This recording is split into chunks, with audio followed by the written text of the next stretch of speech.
बघा, तसं बघायला गेलं तर आंदोलन करण्याची गरज नाही, कारण वसई विरार शहर महानगरपालिकेने 349 कोटी रुपये या ठेकेदाराला दिलेले आहेत।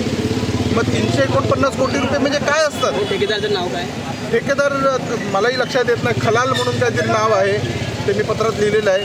तर महानगरपालिकेने त्यांना काम दिल्यानंतर महानगरपालिकेचं आणि त्या ठेकेदाराचं काहीतरी लागेबांधे असावेत, कारण त्या ठेकेदारावरती कुठेही महानगरपालिकेचा कंट्रोल नसल्यामुळे त्या ठेकेदारांनी ह्या रस्त्यांची वाताहत करून टाकली आणि 349 कोटीच्या कामाला एक व्हॅल्यू असते, तसं कुठलेही व्हॅल्युएबल वर्क ह्या ठेकेदारांनी या रस्त्यावरती केलं नाही।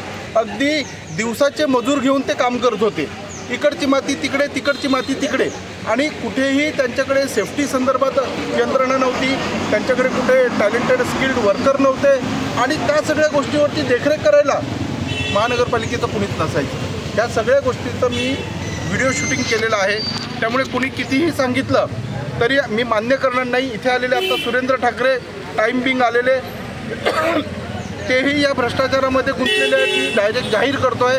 म्हणून मी महानगरपालिकेच्या आयुक्तांकडून ह्यासाठी वेळ मागितली, अजून त्यांनी दिलेली नाही आहे। जर नुकसान झालेल्या नागरिकांना नुकसान भरपाई मिळत नाही, ठेकेदारावरती कारवाई होत नाही आणि हे रस्ते पूर्ण होत नाही, तोपर्यंत आंदोलन आमचं चालू राहणार आहे।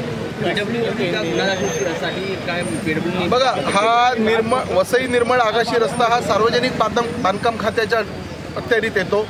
महानगरपालिकेने ह्या सार्वजनिक बांधकाम खात्याची कुठेही परवानगी घेतलेली नाही आहे, त्यामुळे आम्ही सातत्याने PWDकडे पाठपुरावा करत होतो। एप्रिल आणि मे महिन्यामध्ये PWDनी स्वतः महानगरपालिकेला पत्र लिहिलेली, आणि मग शेवटी त्यांनी वसई पोलीस ठाणे आणि नालासोपारा पोलीस ठाण्यामध्ये सरकारी मालमत्तेचं नुकसान केलं म्हणून ठेकेदारावरती गुन्हा दाखल करा अशी पत्र दिलेली आहेत कालच।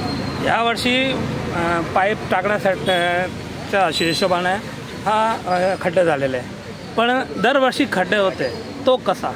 बघा, एक यंत्रणा अशी असायला पाहिजे की एखादं काम कंत्राटदाराला दिलं की पुढची 4-5 वर्ष तो रस्ता फुटला नाही पाहिजे। जर फुटला तर त्या कंत्राटदारावरती